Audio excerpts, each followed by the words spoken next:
بسم اللہ الرحمن الرحیم۔ السلام علیکم۔ ایوان سچ میں خوش آمدید ناظرین۔ پاکستان میں پیٹرولیم مصنوعات کی قیمتیں تاریخ کی بلند ترین سطح پر پہنچ چکی ہیں، اور یہ بھی شاید ایک ریکارڈ ہے جس کا پاکستان تحریک انصاف کی حکومت مختلف ریکارڈ بنانے کا دعویٰ کرتی رہی ہے۔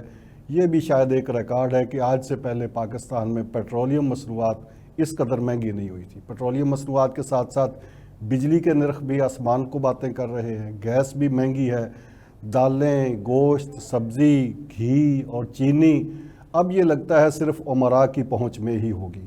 ایسا کیوں ہے پاکستان میں؟ آخر اس مہنگائی کو بریک کیوں نہیں لگ رہی؟ کیا یہ پاکستان تحریک انصاف کی حکومت کا فیلئر ہے؟ حالات ہی ایسے ہیں، بین الاقوامی طور پہ اس طرح کا سینیریو بنا ہوا ہے کہ حکومت بے بسی کی تصویر بنی ہوئی نظر آتی ہے، یا کچھ اور ہے؟ آج کے پروگرام میں اس بات کا ہم انالیسس کریں گے، اور اس کے ساتھ ساتھ پنجاب پولیس ایک بار پھر تبادلوں کی زد میں آئی ہے، اور یہ تبادلے ایسے وقت میں ہوئے ہیں جب پاکستان پنجاب کی جو پولیس ہے اس نے قربانی کی ایک داستان رقم کی ہے۔ 6 پولیس کے آفیسر اور جوان شہید ہوئے ہیں، اور اس کے بعد ان آفیسرز کے تبادلے ہوئے ہیں، اور ان کی مبینہ طور پر توہین بھی کی گئی ہے، جو اس سارے معاملات کو ہینڈل کر رہے تھے، جو قربانیاں دے رہے تھے، جو صورتحال کو ٹیکل کرنے کی کوشش کر رہے تھے۔ ایسا کیوں ہوا، اس پر بھی آج بات کریں گے۔ میرے ساتھ اسٹوڈیو میں تشریف رکھتی ہیں محترمہ شمسہ علی صاحبہ، پاکستان تحریک انصاف کی ممبر ہیں پنجاب اسمبلی، اور ان کے ساتھ تشریف رکھتے ہیں میاں سیف الرحمان صاحب، سینئر انالسٹ ہیں، تجزیہ کار ہیں، بڑا معروضی تجزیہ کرتے ہیں سچویشن کا۔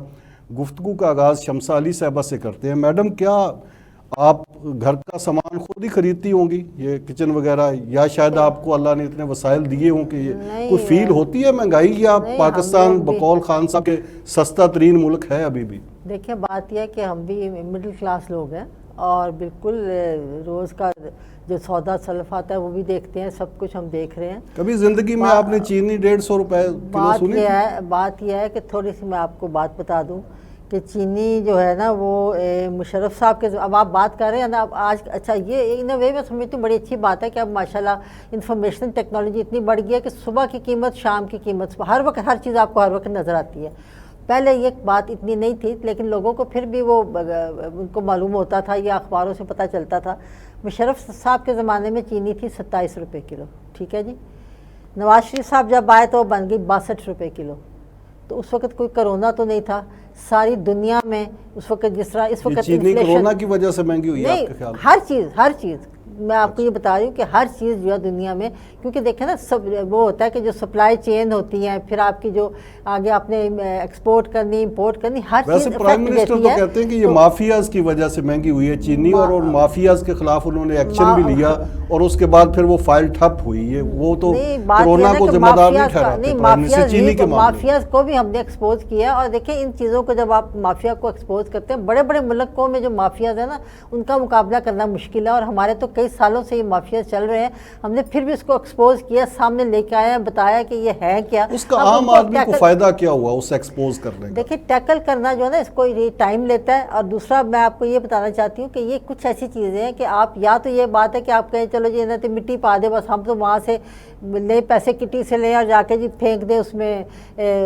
جا کے اس میں کیا نام ہے، مٹی پاؤ تو نہیں، لیکن حکومت کر کیا رہی ہے؟ مثلا اس نے کھلا چھوڑ دیا کہ چلے بڑھتی رہے قیمت، یا کیا کیا ہے؟ نہیں بالکل بھی ہم نہیں چاہتے۔ میں نے آپ کو کل 2 دن پہلے آپ نے سنی ہوگی اپنا وزیر اعظم صاحب کی تقریر بھی، لیکن میں خوشخبری سنائی تھی کہ پیٹرول مہنگا کریں گے، انہوں نے نہیں سچ بات کی نا جو ہے۔ اب کیا کہتے کہ نہیں ہوگا مہنگا، بے شک نہیں میری بات کافی ہے کہ ایک منٹ میری بات، ہاں میں آپ کو تھوڑا سا یہ بتاؤں۔ دیکھیں 70 سال ہو گیا ہمارے ملک کو بنے، ٹھیک ہے جی، انڈیا ہمارے ساتھ ہی بنا تھا۔ ان کا فارن ایکسچینج ریزرو کتنا ہے؟ $600 بلین سے زیادہ انڈیا کا۔ دیکھیں یہ بات ہمیں پتہ ہونا چاہیے حقیقت۔ اچھا ہمیں علی گوہر بلوچ صاحب MLA ہیں مسلم لیگ نواز سے، علی گوہر بلوچ صاحب نے بھی جوائن کیا۔ ویلکم علی گوہر صاحب۔ جی مہربانی جی۔ آپ کو بھی گفتگو میں شامل کرتے ہیں۔ یہ مہنگائی پہ بات کر رہے ہیں ہم کہ بجلی مہنگی ہو گئی، پیٹرول پہلے تو دن کو نوٹیفیکیشن ہوتا تھا، اس دفعہ رات کو نوٹیفیکیشن ہوا ہے۔ رات کی تاریکی میں پیٹرول مہنگا ہوا ہے، لوگ سوئے ہوئے تھے اور پیٹرول کی قیمتیں بڑھ گئی تھی، صبح پتہ چلا دالیں، گھی، چینی، اب یہ میرا خیال ہے مڈل کلاس کی پہنچ سے یہ چیزیں دور ہوتی جا رہی ہیں۔ تو آپ کا کیا انالیسز ہے کہ یہ ایک تو بڑا آسان ہے کہ مورد الزام ٹھہرا دیں حکومت کو، لیکن کیا اس میں کوئی بین الاقوامی حالات یا شمسہ صاحبہ جس طرح فرما رہی ہیں کرونا کا بھی عمل دخل ہے؟ ہمیں صبر شکر ہی کرنا پڑے گا علی گور صاحب؟ بسم اللہ الرحمن الرحیم۔ دیکھیں جو حالات ہیں وہ صرف بین الاقوامی حالات کا کہہ دینا یا کرونا کے اوپر سارا بوجھ ڈال دینا یہ تو قطعی طور پر غلط بات ہے۔ یہ تو مہنگائی اس وقت سے بڑھ رہی ہے اس حکومت کی نالائکی اور کرپشن کی وجہ سے، جب سے اس حکومت کو ووٹ چوری کروا کے آر ٹی ایس سسٹم کے ذریعے اس ملک پر مسلط کیا گیا اور کرونا کا پینڈیمک تو کچھ عرصہ بعد آیا۔ آپ دیکھیں کہ اس وقت مہنگائی کی جو ریشو ہے، اگر ہم اس کا کمپیریزن کریں دیگر ممالک کے ساتھ جو ہمارے خطے کے ہیں، تو اس وقت پاکستان میں 11% مہنگائی ہے تقریباً، اور فوڈ انفلیشن جو ہے وہ تو 20 کے قریب چلی جاتی ہے۔ بھارت میں 6 پوائنٹ کچھ ہے، جو بنگلہ دیش ہے اس میں 5.69 ہے، سری لنکا میں 6.15 ہے، چائنا میں 2.4 ہے۔ خطے میں آلموسٹ ڈبل مہنگائی پر ہم ہیں۔ تو پرائم منسٹر تو کہہ رہے ہیں کہ پاکستان خطے میں سب سے سستا ملک ہے اس وقت بھی، پیٹرول ابھی بھی ان کی خواہش کے مطابق مہنگا نہیں ہے۔ باہر کے ممالک، انڈیا نے جو اپنا پیٹرول ہے، آپ کو پتہ ہے انہوں نے پیٹرول پہ 10 روپے کم کیا ہے اور ڈیزل پہ بھی 5 روپے یا کتنے روپے کم کیا ہے۔ یہ ہماری حکومت نے اس طرح سے مہنگا نہیں پیٹرول ہوا، انہوں نے ٹیکس بڑھائے ہیں اور عوام کی جیب کے اوپر ڈاکہ ڈالتے ہیں۔ اصل میں جو یہ کرپشن کے ذریعے پیسہ کھاتے ہیں پاکستان کے عوام کے، جو مطلب ہے کہ ان کے حقوق پر جب ڈاکہ ڈالتے ہیں، چینی کے ذریعے ڈال دیا، آٹے کے ذریعے ڈال دیا، جس طرح سے آپ کو پتہ چلا ہے کہ نیب کی ہوئی ریکوری بھی یہ کھا گئے ہیں اربوں روپے، 800 کتنے روپے، اور یہ انہوں نے ریلیف پیکج نہیں دیا۔ یہ تو دیکھیں نا، ریلیف پیکج کا اگر ٹوٹل کرے نا اور تمام خاندانوں پر، اور 6 افراد بھی اگر ایک خاندان میں ہوں تو 154 روپے بنتی ہے اس کی کیلکولیشن۔ علی گور صاحب الزام تراشی تو ٹھیک ہے، اپوزیشن ہمیشہ الزام ہی لگاتی ہے چاہے وہ کوئی بھی ہو، لیکن اگر اس وقت آپ کی حکومت ہوتی اور یہ سچویشن جو اس وقت تازہ ترین ہے یہ ہوتی تو آپ کہاں سے شروع کرتے، کیا اقدام اٹھاتے کہ عام آدمی کو ریلیف ملتا؟ دیکھیں حکومتوں کو کمپیریزن کرنا تو بالکل یہ تو آن میرٹ بات ہے کہ 2013 سے 2018 تک ہمارا ٹینیور تھا، اس سے اس حکومت کا کمپیریزن کر لیں کسی بھی حوالے سے۔ باقی ساری تو جھوٹ کی کہانیاں ہیں نا کہ یہ ہو گیا، وہ ہو گیا، فلاں نے پیسے گا لیے، یہ کر دیا۔ وہ تو مطلب یہ ہے کہ آج تک انہوں نے نیب میں کیسز بھیجے، آپ نے دیکھا ہے کوئی ایک کیس بھی یہ ثابت نہیں کر سکے۔ وہ تو وکٹمائزیشن ہے۔ اصل چیز یہ ہے کہ جب ہماری گورنمنٹ تھی، آپ کو پتا ہے کہ 45 سے 50 روپے چینی ملتی تھی۔ بہت سارا ٹائم تھا جب ڈالر 100 روپے سے بھی نیچے رہا، کچھ ٹائم اینڈ پہ جب ہم آئے تو 112-15 پہ گیا، اب تو 180 کے قریب 70-75 پہ اوپن مارکیٹ میں تو اب میاں سیف الرحمان صاحب کو بھی میں نے شامل گفتگو کرنا ہے۔ آپ یہ بتائیے کہ حکومت فوری طور پہ کرے کیا کہ یہ مہنگائی کو بریک تو لگے؟ فوری طور پہ اس کا ایک ہی حل ہے کہ یہ کرپٹ حکومت فوری طور پر ملک کے اوپر جو مسلط ہے استعفیٰ دے۔ یہ میاں صاحب علی گور صاحب تو کہہ رہی ہے جائیں گے تو مہنگائی ختم ہوگی۔ پاکستان کے مسائل کا جنرل الیکشنز ہیں، بات کر لیں، میں کرتا ہوں اپنی بات۔ جی میاں صاحب کی بات سن حنیف صاحب، بات یہ ہے کہ ٹھیک ہے، اس میں چونکہ ہمارے اپنے اپنے انٹرسٹ ہوتے ہیں، ہم اس پیرائے سے باہر نہیں آتے۔ مطلب پی ٹی آئی والے کہیں گے جی ہم سب اچھا ہے، وہ کہیں گے جی سب برا ہے، یہ بھی نہیں ہے۔ میرا خیال ہے کہ اس میں تھوڑا سا ہمیں حقیقت پسندانہ بات کرنی چاہیے۔ مہنگائی دنیا کا ایک انٹرنیشنل فینومینن ہے، اس میں کوئی شک نہیں۔ اب میں آتا ہوں اگلی بات پہ کہ کچھ یہ ماضی میں بھی ہوتا رہا، چونکہ مجھے یاد پڑتا ہے شوکت عزیز پرائم منسٹر تھے، کوئی اور پرائم منسٹر ہمیں کہتے تھے دیکھیں جی اتنی گاڑیاں بک رہی ہیں، اتنی موٹر سائیکلیں بک رہی ہیں، جو آج بھی کہا جا رہا ہے۔ دیکھیں ملک میں تو پھر مہنگائی ہوتی تو کیوں ہوتا، یہ پیمانہ بنتا ہی نہیں ہے۔ ویسے میں اتفاق سے ان دنوں چین گیا ہوا تھا تو میں نے وہاں جا کے دیکھا تو پیٹرول کی پرائس تقریباً ہمارے برابر، میں کہا پرائم منسٹر نے تو صحیح کہا، ہمارے وہ تقریباً بہت سی جگہوں پہ جو ممالک تیل نہیں پیدا کر رہے ہمارے جتنا ہی چل رہا ہے۔ پہلی تو بات میں ایک 1 by 1 کر لیتا ہوں، لیکن ان کی انڈیا کا جو 200 روپے بھی تو زیادہ، جی میں آنے لگا ہوں اسی بات پہ۔ میں نے پھر جو کمپیریزن کیا، میں نے کہا اصل بات کا تو ہم کمپیریزن کر ہی نہیں رہے کہ جو ان کی فی کس آمدنی ہے، اصل تو کمپیریزن اس پہ کریں، ان کی جو قوت خرید ہے اس پہ کریں۔ اب بھارت میں اگر 200-250 روپیہ جو گیا بھی اگر پیٹرول،